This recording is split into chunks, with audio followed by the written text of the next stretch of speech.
I want to give all praise, honor, and glory unto Yahweh, Bahasham, Yahabashai, Bahasham, Rakadash.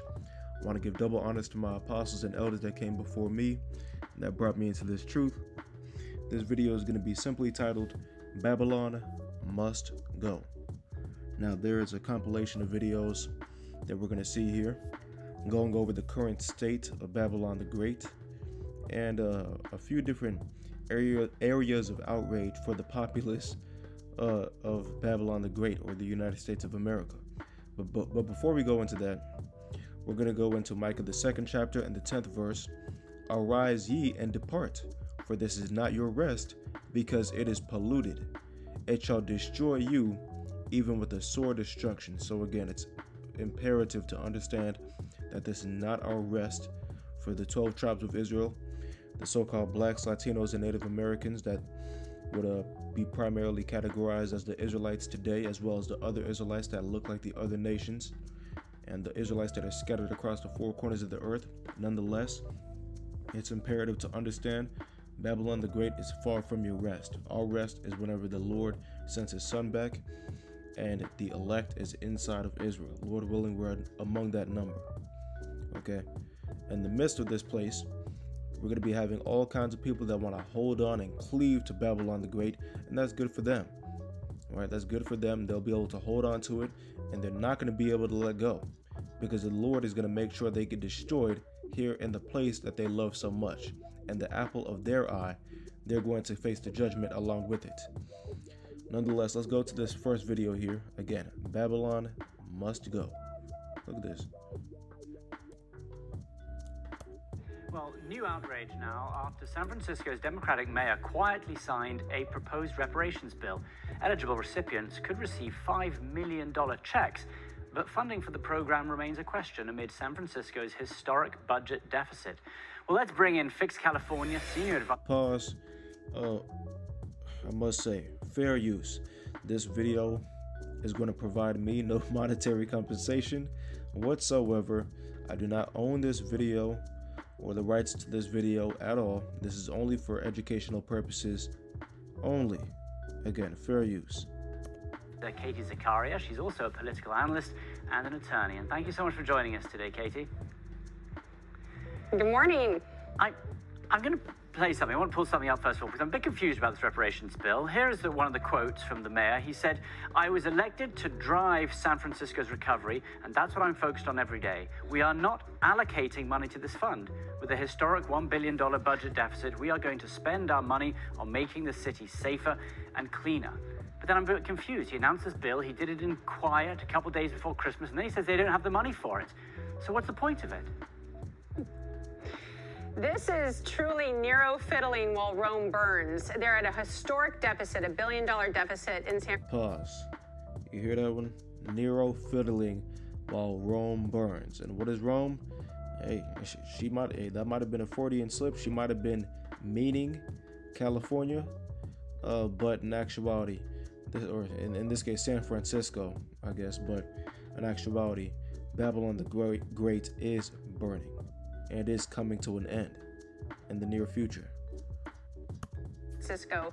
They can't retain their citizens because it is such a difficult city to live in. They're fleeing at record rates, and yet they're making these empty promises on a reparations bill that can't be funded, and they're not going to allocate funds for to begin with. So what are they doing? They're virtue signaling. They're pretending, they're trying to bring in new voters. They're trying to give these empty promises to residents of San Francisco, hoping they'll believe the hot air. And meanwhile, what are Republicans doing? What has President Trump done? He's actually delivered historic tax cuts. We're going to start seeing this next year through the One Big Beautiful Bill.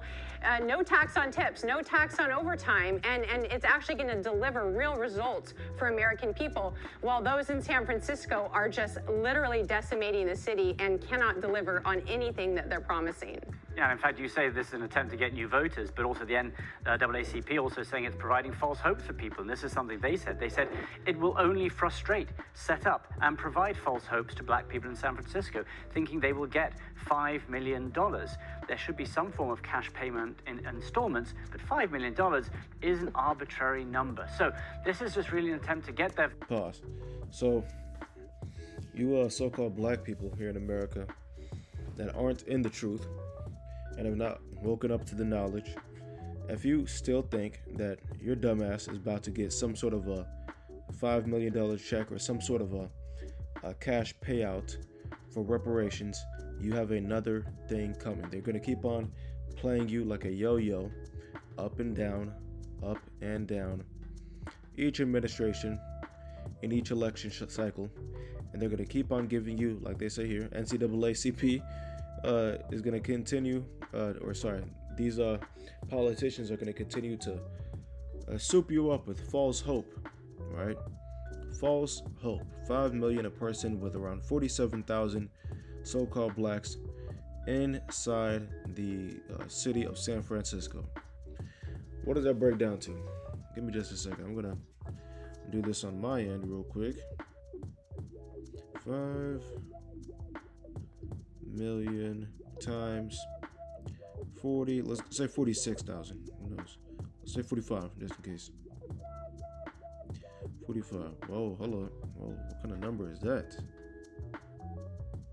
That's $225 billion. How fucking stupid can you be? What do we got here? I believe it was they said the deficit was $1 billion. Let me go back. What I'm focused on every day. I was elected to drive San Francisco's recovery, and that's what I'm focused on every day. We are not allocating money to this fund. With a historic $1 billion budget deficit, Boom. Okay, yeah, they're $1 billion. And they have $1 billion deficit. Okay, so they don't have the money to be dishing out 225 times as much as they're in debt. Okay. Nonetheless, sorry to pop your bubble, but that's not happening. Again, this is not a rest. What do we got here? Oh yeah, a story on Gen Z from Macard. Again, fair use. I do not own any of these videos or any of this content. This is for educational purposes only. No monetary reward is going to be had whatsoever from this video. This is for educational purposes only. Fair use. 23% of Harvard MBA students were jobless 3 months after graduating. Pause. Again, we gotta listen to that one more time.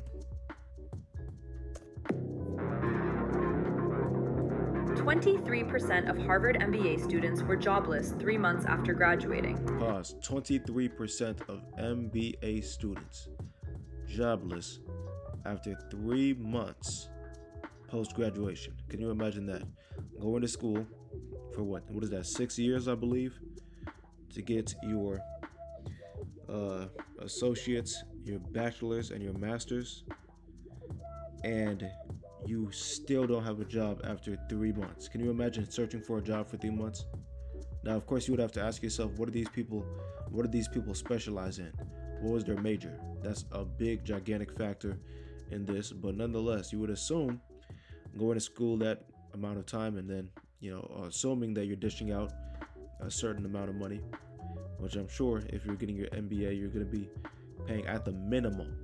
This is being absurdly generous, probably too generous, but at the minimum, $75K, depending on what school you're going to. I would say $100K off the top, to be honest, but at the minimum, $75K. Let's keep on going.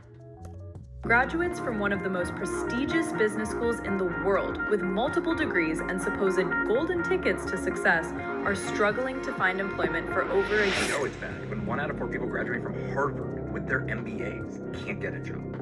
1 out of 4 people graduating from Harvard cannot get a job. Can you imagine that? If Harvard MBAs can't secure jobs, what does that mean for everyone else? According to the Wall Street Journal, Gen Z graduates are facing the worst job market in over a decade.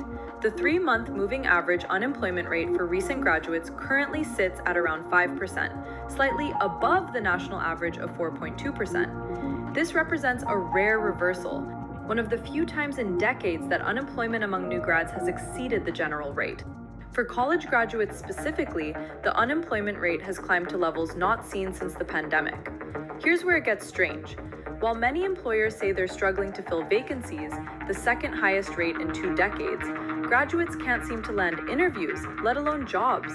A 2022 study of over 300 job applications submitted by departing interns found that only 12% received any response from employers. 5% expressed interest in the applicant. Not a single application resulted in a hire. So, as we can see, this job market is completely horrific for these new college graduates. And you know, you have to have some level of sympathy for them because they're trying to do the right thing and go to college and get their education and, you know, be able to make themselves something. But of course, America has completely, in the words of what is it, Gamers Nexus, the guy from Gamers Nexus, America has completely fucked them. All right.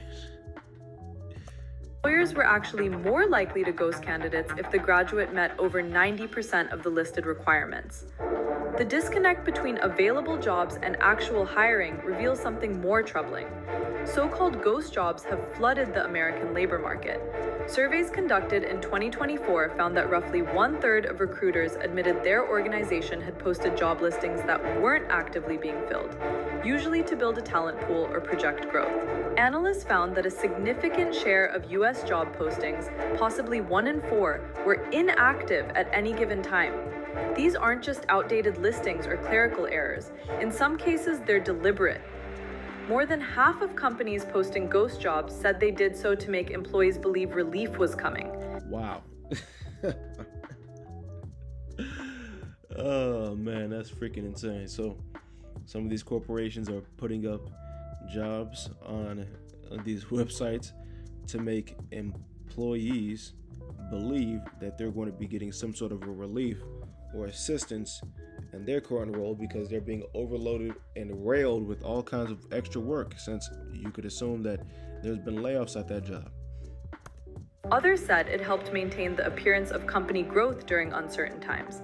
Some even admitted to interviewing candidates for roles that didn't actually exist. What's not talked about enough are ghost jobs, because I probably spent more than half of my time applying to summer jobs and internships on LinkedIn, Wayup, Indeed, applying to ghost jobs.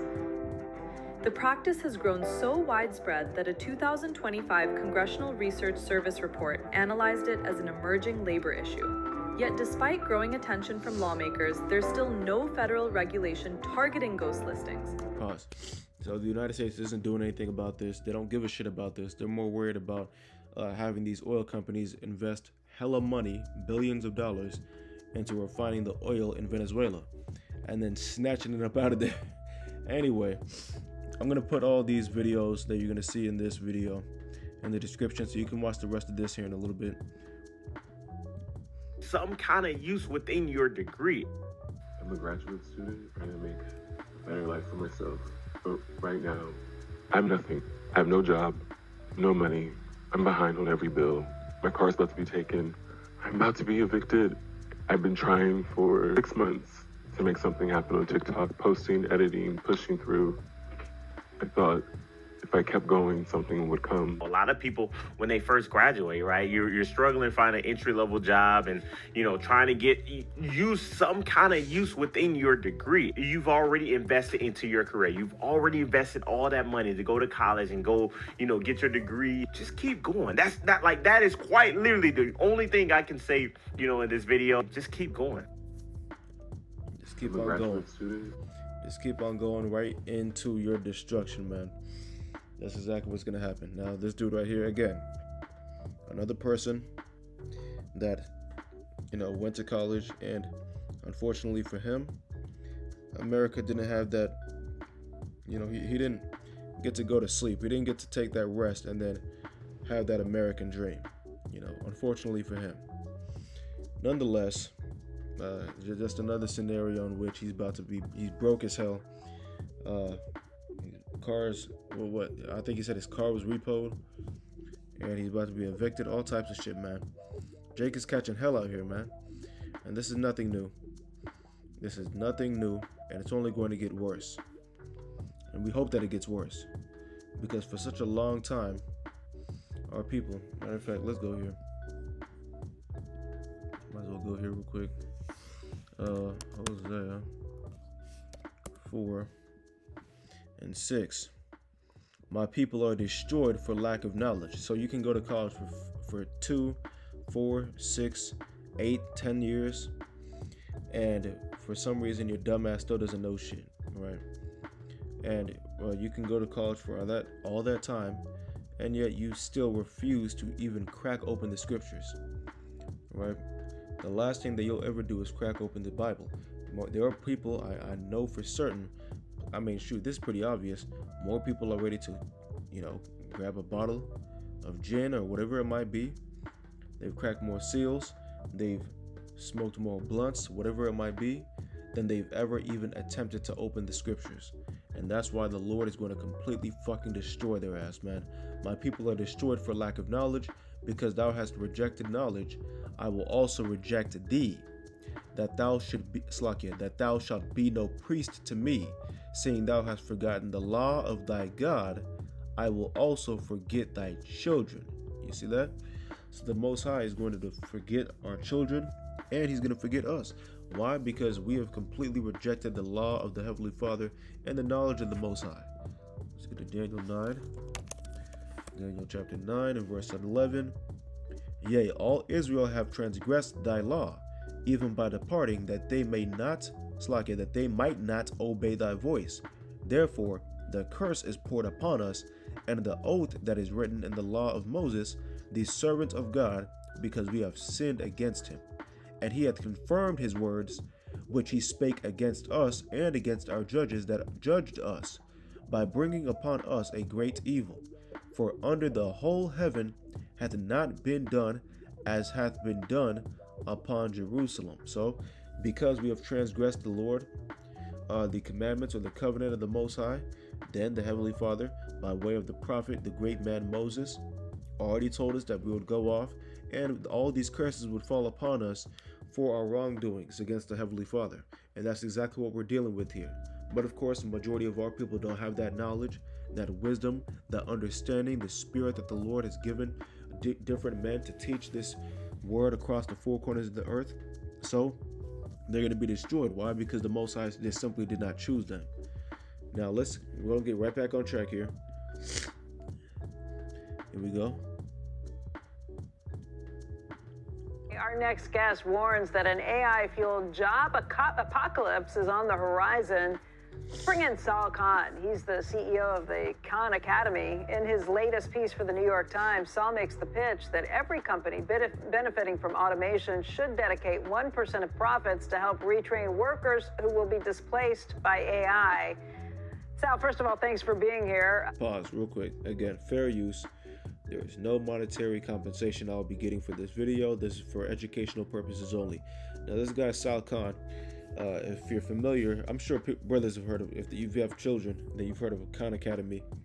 I believe the service is free, but you're able to use that to go through scenario-based educational skills, of course, for your children, right? A very decent program that you can use, a great tool that you can use. The only reason I focus in on that is because of the, what is it called? Brain slop, video slop, whatever the hell it's called, brain rot. That's what it's called. These children are being fed with, literally making them dumb as shit. And I have to be very, very Salakia and part of my vulgarity, but I have to make it very clear that these children are becoming dumber and dumber and dumber because these parents are wicked as all hell, and these children are getting all kinds of different devices that are allowing them and enabling them to watch shit that's going to completely deteriorate their brain and obliterate their brain.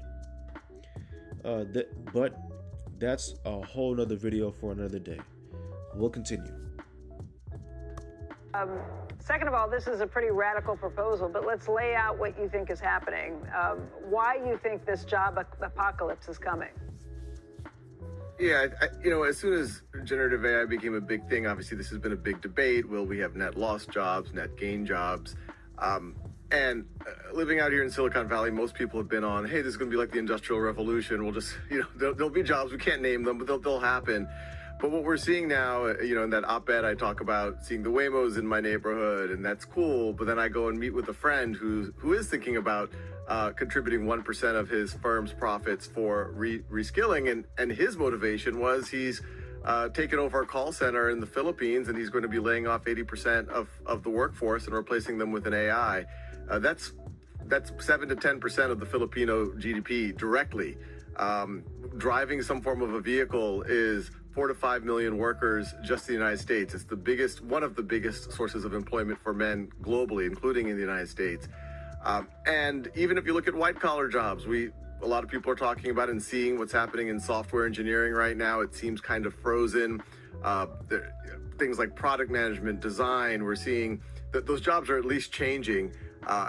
You're not seeing a lot of net hiring. If anything, there's a lot of things going the other way. And the only way to think about how to navigate this, I think if folks wait too long, the political winds are going to switch. We've already seen that populism can get a lot of momentum off of things like globalization and immigration. I think automation is going to hit a lot harder. And 1% isn't without precedent, as I mentioned. Pause. Now, with the English language basically being the what's called the lingua franca of the entire planet Earth, understanding that globalization is imminent. I mean, it's not really, that's not far-fetched, right? Now, there are certain companies that dish out contracts to people to the point where they, to assure that that customer is going to be able to speak with a representative in the United States of America, basically a English-speaking person, right? Now, if these different jobs are able to dish out if these different jobs are able to dish out this labor to foreign areas like India, like the Philippines, who knows, wherever it might be, Japan, I guess you say more underserved countries, because the jobs just simply aren't there.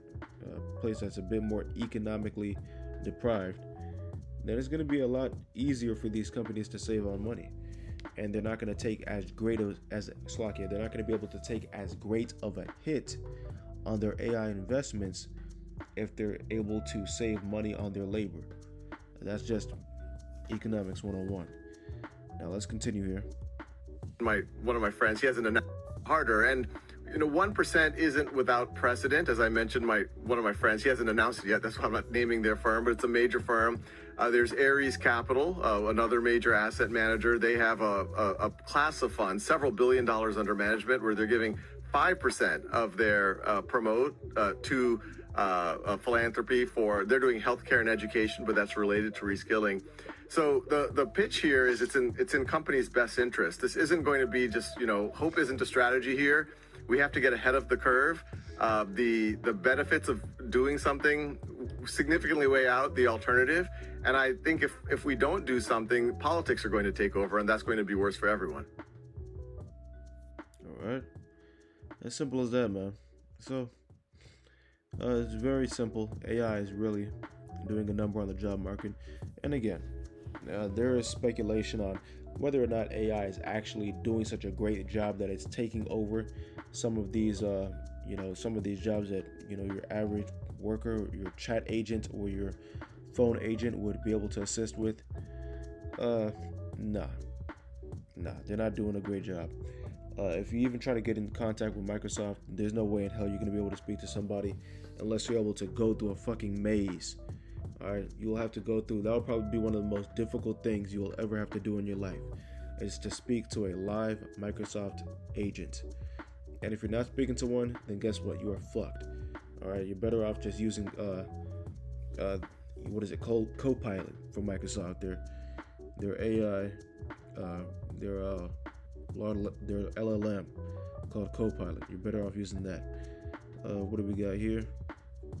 Look at this. Again, Babylon must go.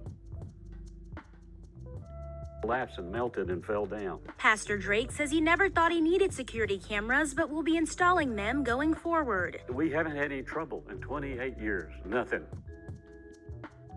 Nothing. So it was kind of a shock. It wasn't how they envisioned starting the new year, but they're grateful no one was. Run this back. Here we go. Church in southeast Oklahoma City targeted by vandals and set on fire. Churchgoers got a message on Sunday that services were canceled. News 4's Mecca Thompson talked with the pastor today. It was the first Sunday of 2026. Pastor Tom Drake says he was ready to bring in the new year with his church when he walked into his chapel to find this, remnants of a fire. Some of them suggested it may have been a hate crime. Pastor Tom Drake of Wynwood Free Will Baptist Church thought it'd be a normal first Sunday until walking up to a shattered front door moments later, finding the sanctuary in disarray. The police came, the fire department came, the arson squad came. There's some symbolism on the west side of the building, and so they thought maybe it may have been gang related. The Oklahoma City Police Department investigating the arson and trying to track down who did it, estimating thousands in damage with melted TVs, charred seats, and heavy fumes of smoke. That over there and this, that's part of the screen that went up there, and the same thing, they just kind of collapsed and melted and fell down. Boss, all right, that's enough. You get the point. This church was completely eviscerated, right? In southeast or northeast Oklahoma, it doesn't even freaking matter. Keep it a buck. Where's it at? I mean, does it even give you any? No, it's not even giving any real information on this. Nonetheless, of course, these different institutions are going to be set ablaze, right? And it's not going to be just some random individual. The Most High is going to send that thermonuclear destruction over here. Things are going to get much worse than a small little white Jesus church fire, man. Okay, that's the least of your worries. Okay, let's get into these scriptures now, man. All right, this is the book of Psalms 55 and 19. Let me pull that over here. Yep.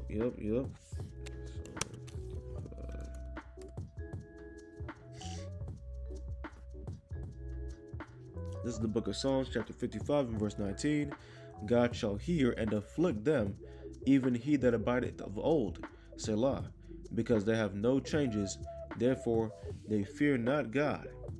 He hath put forth his hands against such as be at peace with him. He hath broken his covenant. The words of his mouth were smoother than butter, but a war was in his heart. His words were softer than oil, yet were they drawn swords. Why do I bring this out? Well, again, whenever you pay over $100,000 freaking dollars for a degree, or for who knows, multiple degrees, whatever it may be, then it's very ironic that your dumbass is there with near one job, not one job on hand, and it seems like these jobs are toying with you. They're joking around with you. They're playing a game with you, like a cat and a toy, right? And your clown ass is sitting there, no job and in debt. You see that? So you're basically getting, double railed. I'm trying to stop using the vulgar language, but again, you're getting railed two different ways, man. Just sick. Let's go to Psalm 7 and 3.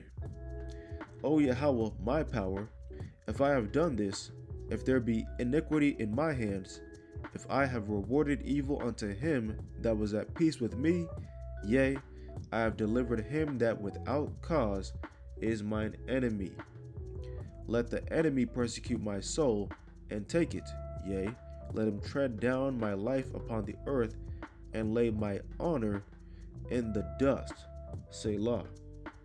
Now, of course, it's imperative to be very humble in these times, man, because you have a lot of wicked people out here that are doing some very evil things, and who knows, you could be a part of that. You could be a part of the the raw end of the stick, man, and getting railed like some of these other people that are trying to seek employment post spending $100+ K in the college school system, man. You're better off just serving the Lord to the best of your ability, being fearful of the Heavenly Father, being fearful of the judgment that may come upon you if you have done any kind of iniquity, and then repenting to the Most High as soon as possible. Let's go to Isaiah 5 and 20. Did I say 56? Isaiah 5 and 20.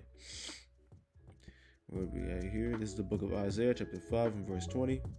Woe unto them that call evil good and good evil, that put darkness for light and light for darkness, that put bitter for sweet and sweet for bitter. And yes, indeed, Babylon the Great is bitter. And your dumbass thought this place was sweet. You thought everything was sweet. You thought everything was okay until you got to take a bite, until you got a taste of it. And now you can tell that shit is bitter out here, man. Bitter, bitter, and sick. Disgusting. Doesn't America mean bitter? Right? Nonetheless, let's keep on reading. Woe unto them that are wise in their own eyes and prudent in their own sight. Woe unto them that are mighty to drink wine and men of strength to mingle strong drink. You see that one? So again, you're wise in your own eyes. You think everything is going to be okay. You think that just being a positive person is going to get you out of the way of the destruction, out of the way of the plagues hitting Babylon the Great, out of the ways of the famine that's going to be coming upon this place, out of the ways of the economic peril that's hitting Babylon the Great right now. You have another thing coming, just like that guy Jay-Z said. You want to make God laugh, just tell him your plans. You're going to end up getting destroyed out here, man, unless you turn towards the Lord and unless you just quit running your freaking mouth against the gospel of the Heavenly Father. Nonetheless, Lord willing, this was edifying. Again, Babylon must go. I want to give all praise, honor, and glory unto Yahweh, Bahasham, Yahawashi, Bahasham, Kwakadash. I want to give double honors to my apostles and elders that came before me, that brought me into this truth. Until next time, I say Shalom.